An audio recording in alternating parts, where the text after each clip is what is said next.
तो देखो ये भाग 2 है हमारा, यहाँ पे मैंने लिखा है पार्ट 2। ये पहले लेसन है। तो पहला लेसन जो था ना हमारा लास्ट लेसन, तो उसके अंदर ये पहले पार्ट में हमने देखा था कि फ्रेंच नाम का जो लड़का है वो स्कूल के लिए देर हो रहा था। फिर वो रास्ते में घबरा भी रहा था। रास्ते में उसने बुलेटिन बोर्ड पे लोगों की भीड़ देखी थी और वहाँ पर एक ब्लैक स्मिथ ने उससे बोला था कि अभी देर नहीं हुआ है, आराम से जाओ। फिर वो स्कूल में गया तो हर दिन की तरह शोर शराबे की जगह शांति था और उसे डर भी लग रहा था कि मेरी आज पिटाई होगी, क्योंकि बच्चे कमरे में बैठ गए थे और टीचर भी खड़ा था। तो जब वो जाके गया तो उसने टीचर ने डांटा नहीं, उसको बोल दिया जाके अपनी सीट पे बैठ जाओ, नहीं तो तुम्हारे बगैर ही हम पाठ शुरू कर देते। फिर जाके वो अपनी सीट पे बैठा तो उसने डर ख़त्म हुआ। लेकिन उस दिन उसे बड़ा अजीब लग रहा था क्योंकि बहुत ज़्यादा शांति थी, उदासी थी। और उसने देखा था कि लास्ट वाले बेंच में ना उस दिन अजीब लोग, यानी गाँव के जो हॉलर था वो आया हुआ था, पोस्टमैन आया हुआ था और गाँव के कुछ लोग आए हुए थे। और जो हॉलर था वो अपने साथ एक वो जो बच्चों की अलकायदा होती है आ ई पढ़ने वाली, वो भी किताब लाया हुआ था और घुटने के बल बैठ के चश्मे से देख रहा था। ठीक है, तो अब उसके आगे हम यहाँ पे पढ़ने जा रहे हैं। सही है ना यहाँ तक? तो यहाँ से पढ़ेंगे कि while I was wondering about it all, जबकि मुझे इन सब चीज़ों के बारे में बहुत ज़्यादा हैरानी हो रही थी। M Hamel mounted he chair, M Hamel जो थे जाके अपने कुर्सी पे बैठ गए।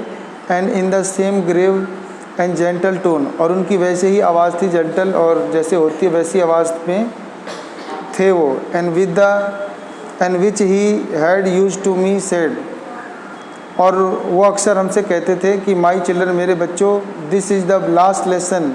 उन्होंने बोला मेरे बच्चों आज ये आखिरी लेसन है।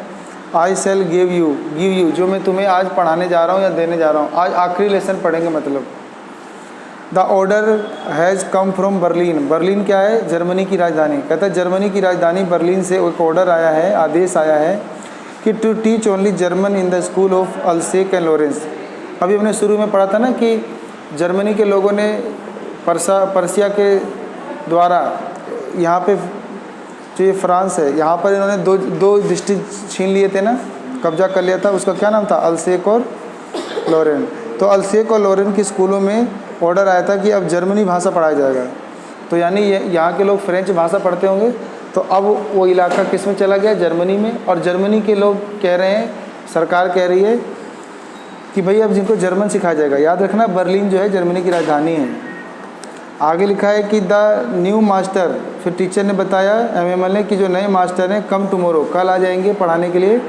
And this is your last French lesson, ये तुम्हारा आखिरी फ्रेंच लेसन है। ठीक है, I want you to be very attentive, मैं चाहता हूँ कि तुम बहुत ही ज़्यादा ध्यान से पढ़ो। अटेंटिव माने बिल्कुल ध्यान से, दिलचस्पी से, आकर्षण तरीके से आज मन लगा के लेसन पढ़ो, क्योंकि आज आखिरी लेसन है। क्योंकि अब कल से फ्रेंच नहीं पढ़ेंगे, अब हम जर्मन पढ़ेंगे।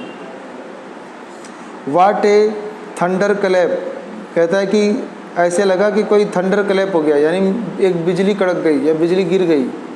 These words were to me, जब ये शब्द मैंने सुना तो मेरे को लगा कि मेरे ऊपर बिजली गिर गई। ओ द व्रेचीज, कि कितना बुरा हो रहा था। कि that was what they had put up the town hall, तो क्या वो पूरे शहर को ही मतलब पूरे शहर को ही ऐसा कर देंगे, अपने मतलब पूरे शहर को ही वो बदल देंगे। माई लास्ट फ्रेंच लेसन, ये मेरा आखिरी फ्रेंच लेसन होगा। क्यों? वाई माने क्यों। आई हार्डली नो, मैं शायद ही जानता था कि हाउ टू राइट, मैं तो फ्रेंच के बारे में बहुत कम जानता था कि उसे लिखते कैसे हैं। I should never learn any more, मैंने ना कभी ढंग से उसे ज़्यादा सीखा ही नहीं। यानी ये अपनी ही भाषा फ्रेंच ठीक से नहीं पढ़ रहा था, क्योंकि अभी ऐसा लगता नहीं था कि आगे कोई और भाषा पढ़नी पड़ेगी और इसे छोड़नी पड़ेगी। तो अभी तक ये तो ये ढंग से पढ़ा भी नहीं और पता चला कि अभी ये आखिरी लेसन है और पढ़ना भी नहीं आगे, तो इससे बुरा लगता है ना। कहता है आई मस्ट स्टॉप देयर, अब मुझे यहीं पर रुकना होगा। देन ओ हाउ सॉरी, कितने दुख की बात है। I was for not learning my lesson, कि मैं अपने लेसन को ठीक ढंग से नहीं पढ़ता था। आई सीकिंग बर्ड्स एग, इसके बजाय मैं पक्षियों के अंडे ढूंढते फिरता था।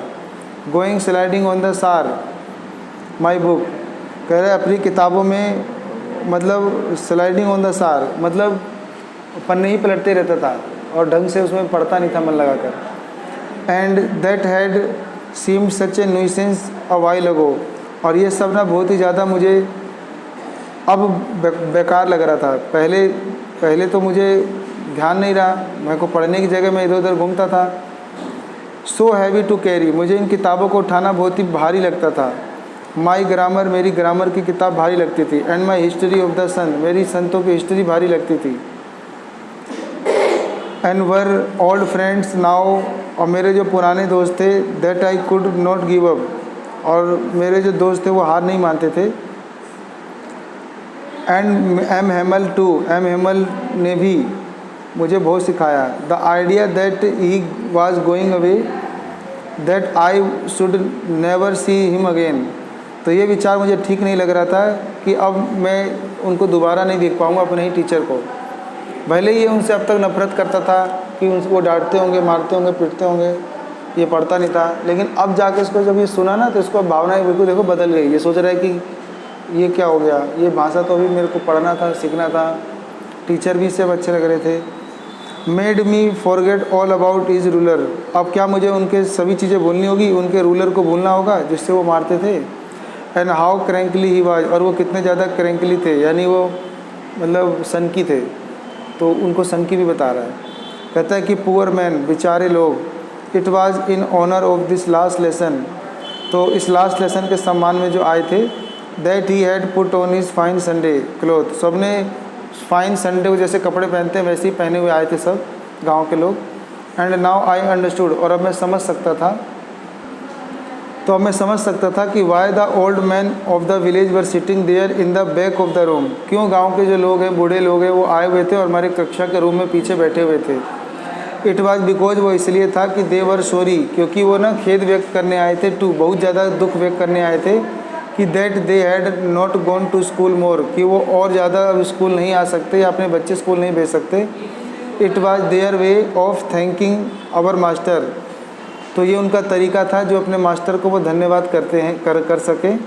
For is 40 year of the faithful service, क्योंकि उन्होंने पूरे फेथफुल माने मतलब पूरे ईमानदारी के साथ उन्होंने या विश्वास के साथ उन्होंने अपनी सेवा 40 सालों तक दी थी। यानी ये जो टीचर है एमएमएल, ये 40 साल तक स्कूलों में इनको पढ़ाता होगा, इनके बच्चों को पढ़ाता होगा। तो वो लोग ना आज जो स्कूल बंद होने वाला है या ये जो फ्रेंच भाषा बंद होने वाली है, तो इसके लिए जो वो टीचर है उसको वहाँ से अब हटा देगी सरकार, तो उसका आखिरी लेसन है, उसको सम्मान देने के लिए आए हुए थे, इसीलिए स्कूल के आखिरी बेंच में क्लास में पीछे बैठे हुए थे, ठीक है।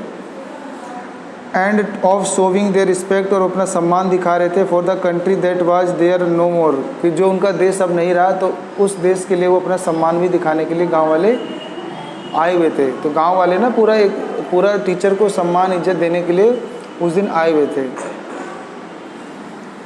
अब ये कहता है कि while I was thinking of all this, मैं ये सब सोच ही क्यों रहा था। आई हियर्ड माई नेम कॉल्ड, तभी मेरे को मेरा नाम सुनाई दिया, मेरा नाम पुकारा गया। It was my turn to recite, अब मेरा बारी आ गया था रिसाइट, यानी वो पाठ पढ़ने का।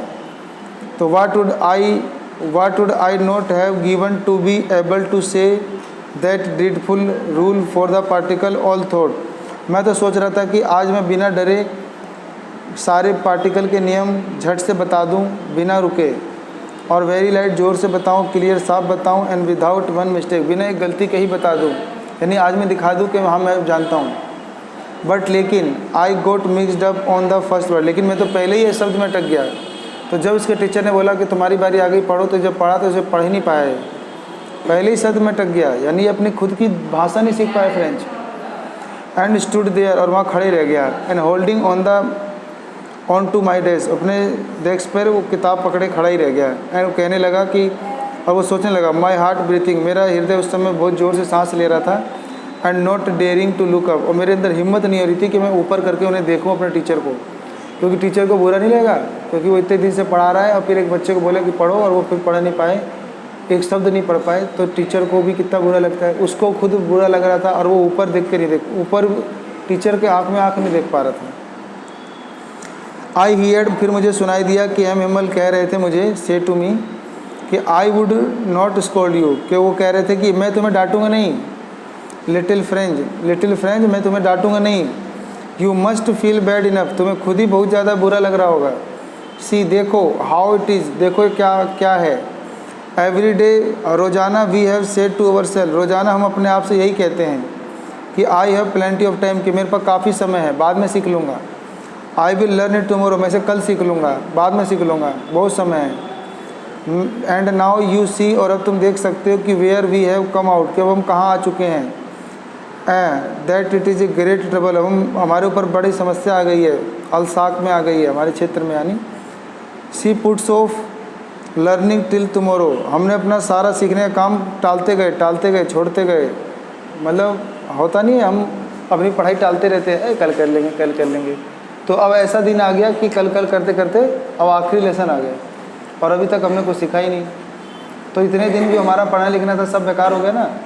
तो कहता है कि now those fellows out there will have to right to say to you how is it you pretend to be French man. तो कहता है देखो हम कैसे लोग हैं, हम अपने अधिकारों की बात करते हैं और हम कितना बहाना करते हैं कि हम फ्रेंच आदमी हैं।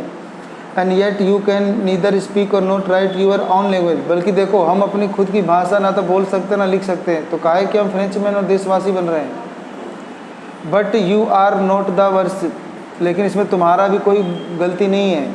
पुअर लिटिल फ्रेंच, बेचारे छोटे लिटिल फ्रेंच, तो फ्रेंच तुम्हारी भी गलती नहीं है। We have all a great deal to reproach our self with, तो हम सभी जो है ना, हम सभी रिप्रोच अवर सेल्फ, हम अपने आप को बस रिप्रोच करते रहते हैं, यानी अपने आप को कोसते रहते हैं। Your parents were not एनेक्सियस enough, तुम्हारे पेरेंट्स भी ज़्यादा चिंतित नहीं होते। टू हैव यू लर्न, कि तुम पढ़ते हो कि नहीं। यानी वो एमिमल बता रहा है कि तुम्हारे माता पिता की भी गलती है, वो भी तुम पे ध्यान नहीं देते कि तुम ठीक से पढ़ते हो कि नहीं, और वो तुम्हारे एनेक्सिस माने चिंता नहीं करते ज़्यादा। They prefer to put you to work on a farm, क्योंकि उन्हें तो यही पसंद है कि तुम जाओ और फार्म में काम करो और एट द मिल में काम करो। And so as you have a little more money, ताकि थोड़ा और पैसा आ सके घर में। तो यानी तुम्हारे माता पिता भी चिंता नहीं करते, वो भी चाहते हैं कि तुम पढ़ाई की जगह खेतों में मिल में जाके काम करो और थोड़े पैसे लाओ। And I have been to blame as have I, तो मैं तुम्हारे ऊपर अब क्या दोष लगाऊं। Have I not often send you to water my flowers instead of learning your lesson, मैं भी तुम्हारे ऊपर ज़्यादा ध्यान नहीं देता था, मैं भी तुम्हें पढ़ाने की जगह अपने बगीचों में फूलों को पानी देने के लिए बोल देता था बच्चों को। समझ में आ रहा है यहाँ तक। तो ये भी बता रहा है ना कि इसमें मेरी भी गलती हो सकती है कि मैं पढ़ाने की जगह मैं बगीचे में लगा रहता था या बगीचे में तुमसे पानी डलवाता था। And when I wanted to go fishing, और जब मैं चाहता था जाके मछलियाँ पकड़ना, ये सब चाहता था, तो did I not just give U A holiday, और मैं तुम्हें छुट्टी भी नहीं दिया करता था। तो then from one thing to another M Hamel went on to talk of the French language, तो एम हेमल अब जाते हैं और बोलते हैं फ्रेंच लैंग्वेज के भाषा में, सेइंग दैट, कहते हुए कि it was the most beautiful. अब वो फ्रेंच भाषा के बारे में बता रहे हैं कि बहुत ही सुंदर भाषा है। तो beautiful language in the world, ये संसार की सबसे सुंदर भाषा है फ्रेंच। उनके टीचर का खुद मानना है कि ये जो भाषा है बहुत ही सुंदर है, लेकिन इसको हमने ना सीखा नहीं, हमने इसमें ईमानदारी नहीं दिखाई और हम फ्रेंच मैन बन रहे हैं। और हमें बल्कि सीखना पढ़ना चाहिए था, अपने देश की भाषा में लिख और पढ़ नहीं सकते, और इसमें हमारी भी गलती है और कहीं ना कहीं हमारे माता पिता की गलती है, क्योंकि वो हमें पढ़ने की जगह हमें फार्म में मिल में काम करवाने भेज देते थे। और मेरी भी गलती है कि मैं बगीचे में मैं तुमसे पानी डलवाता था, या फिर मैं मछली पकड़ने चला जाता था, या फिर मैं छुट्टी कर लेता था, तुम्हें छुट्टी तक नहीं देता था। ऐसे the clearest the most logical that we must guard it among us and never forget it. तो ये बोलता है बहुत ही साधारण और लॉजिकल सी बात है कि हमें इन सब चीज़ों को भूलना नहीं चाहिए। Because when a people are enslaved, क्योंकि जब लोग ना किसी के गुलाम बन जाते हैं, as long as they hold fast of their language, तो जब लोग किसी गुलाम बन जाते हैं तो उनके पास उनकी बस भाषा बच जाती है। It is as if they had to keep to their prison, और ये उनके मतलब उनकी चाबी होती है कि वो किसी के कैद में है, तो उनकी भाषा एक चाबी होती है वहाँ से निकलने की। Then he opened a grammar, तब उन्होंने अपनी एक ग्रामर की किताब खोली। And read us our lesson, उन्होंने खुद ही फिर पढ़कर हमारा लेसन पढ़ाया। इट आई वॉज अमेज्ड, मैं बहुत ज़्यादा हैरान था, to see how well I understood it, उस दिन मैं हैरान था कि मैं कितनी आराम से पाठ को समझ रहा था उस दिन। All he said seemed to so easy and so easy I think to that, मुझे लगा कि उस दिन ना वो इतना बढ़िया से समझा रहे थे कि मुझे बहुत आसान और बहुत आसान लग रहा था, मुझे ऐसा सोच आया। ठीक है, तो यहाँ तक रखते हैं, अब पार्ट 3 में इसके आगे पढ़ेंगे। ठीक है।